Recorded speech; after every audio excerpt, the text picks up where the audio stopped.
Di Indonesia, Angkatan Darat berlatih sangat keras karena masyarakat Indonesia sangat berminat untuk bergabung dengan tentara.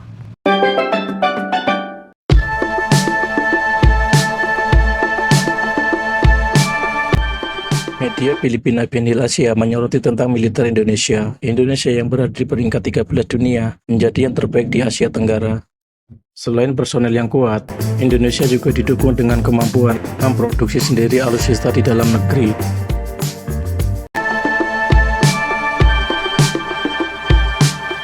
Menurut Asia Forum, Indonesia berencana menghabiskan anggaran 125 miliar dolar Amerika Serikat untuk memodernisasi alutsistanya. Titik pembelian besar-besaran ini paling ketara ketika Menteri Pertahanan Indonesia Prabowo Subianto menandatangani perjanjian dengan Prancis untuk pembelian 42 jet tempur Dassault Rafale dan 2 kapal selam kelas Scorpion. Selain Rafale dan Sukhoi, Indonesia juga mengoperasikan 24 jet tempur F-16 yang konon sangat cocok diduetkan dengan Rafale.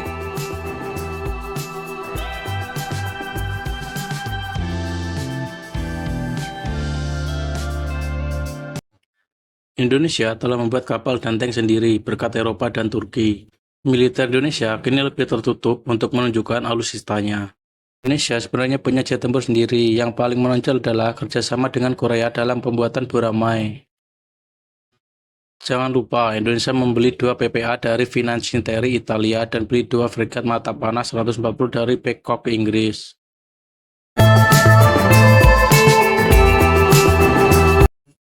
Bukan senjata hebat yang menentukan negara super kuat, tetapi ekonomi kuat yang mampu menjajah negara lain. Buktinya kapal besar tapi utang berlimpah dan rakyat masih lapar.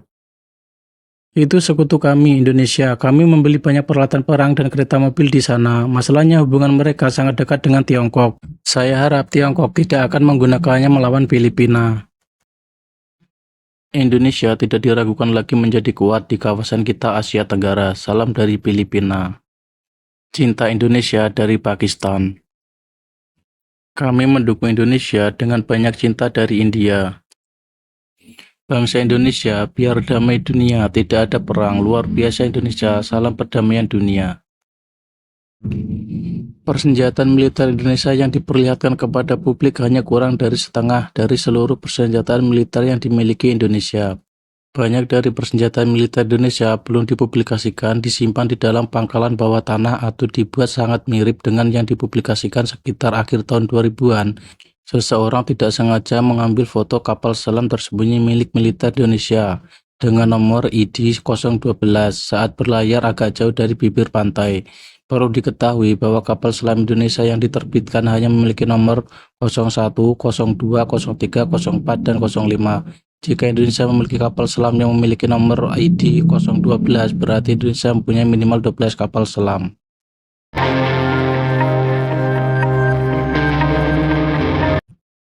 Dan Anda lupa bahwa setiap pria dewasa di Indonesia sangat berani sebagai tentara.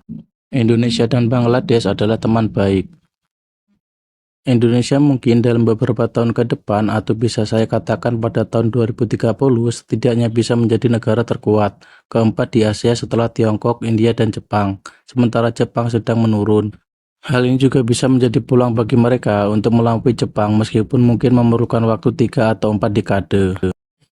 Indonesia dan Filipina memiliki hubungan yang kuat sejak saat itu. Secara historis, Indonesia dan Filipina hampir sama tampilannya, perbedaannya hanyalah agamanya.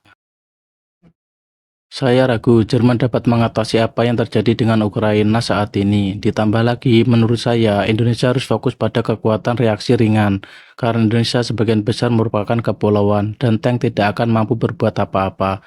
Angkatan Laut harus menjadi fokus mereka. Respek saya dari Maladewa, imigran negara baru Bengali. Cinta Indonesia dari sesama Muslim Bangladesh, saudara seperjuangan. Berikut negara-negara sahabat Indonesia, yaitu Rusia, Cina, Arab Saudi, Palestina, Malaysia, Iran, Pakistan, Turki, dan Mesir. Terlepas dari pro dan kontra yang tertulis di daftar komentar mengenai masyarakat Indonesia menjadi paramiliter dan sisi teknologi dalam 10 tahun terakhir Indonesia telah menginvestasikan dana militer sebanyak-banyaknya, termasuk transfer teknologi, kapal selam, roket, dan jet dengan Korea, yang direncanakan pada tahun 2026 atau 2030. sesuai kesepakatan untuk mendapatkan batch pertamanya. Intinya adalah kemampuan Indonesia memproduksi alutsista di dalam negeri. Kebijakan militer Indonesia adalah MEF atau Minimum Essential Force, jadi mereka tidak ingin menjadi global superpower. Tapi setidaknya mereka punya cukup peralatan dan tenaga jika negara lain menyerang Indonesia, sehingga bangsa ini bisa bertahan dan tidak mudah dikalahkan oleh kekuatan lain. Militer yang kuat, ekonomi yang buruk, apalagi yang bisa diharapkan ketika Anda memilih autokrat yang memilih hubungan kuat dengan angkatan bersenjata. Seluruh rakyat Indonesia siap mempertaruhkan nyawanya demi membela negaranya. Faktanya, di Indonesia, Angkatan Darat berlatih sangat keras karena masyarakat Indonesia sangat berminat untuk bergabung dengan tentara. Indonesia adalah dunia fantasi tanpa perang dan negara yang indah dengan orang-orang umurnya. Salah satu faktor terpenting bagi kekuatan Indonesia adalah masyarakat Muslim. Mereka mempunyai keyakinan bahwa melindungi negara dan mempertahankannya dari penyerangan adalah jihad, perang suci. Dengan satu deklarasi, setiap Muslim bisa menjadi tentara. Sejarah menceritakan hal ini. Struktur dan doktrin militer Indonesia merupakan gabungan pengaruh Belanda dan Jepang yang dibentuk oleh perwira yang dilatih di Akademi Belanda dan Jepang sebelum Perang Dunia Kedua berakhir.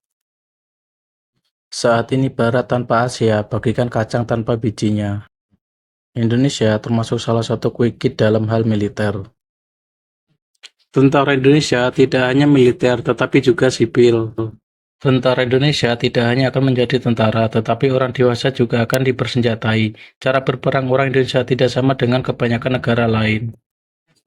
Pengaruh Tiongkok terhadap keamanan Indonesia yang terlihat melalui klaim teritorial di Laut Cina Selatan dan peningkatan kehadiran militer menimbulkan kekhawatiran.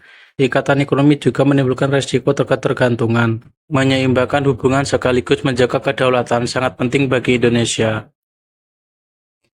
Kemampuan militer Indonesia mencerminkan kapasitas industri negara tersebut.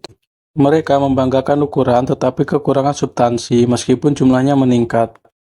Yang paling berbahaya diantaranya adalah hilangnya rasa takut akan kematian yang ditanamkan jauh di lubuk hati masyarakat Indonesia, dan tak seorang pun mau berperang dalam perang yang menguras tenaga yang berakibat pada pelanggaran hak asasi manusia.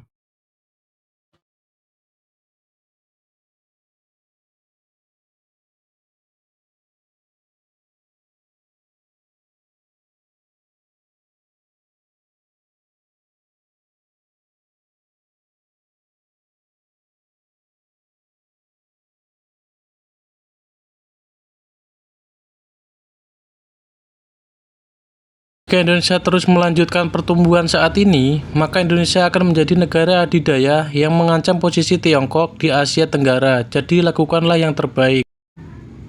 Ini akan menjadi langkah besar dalam sejarah umat manusia.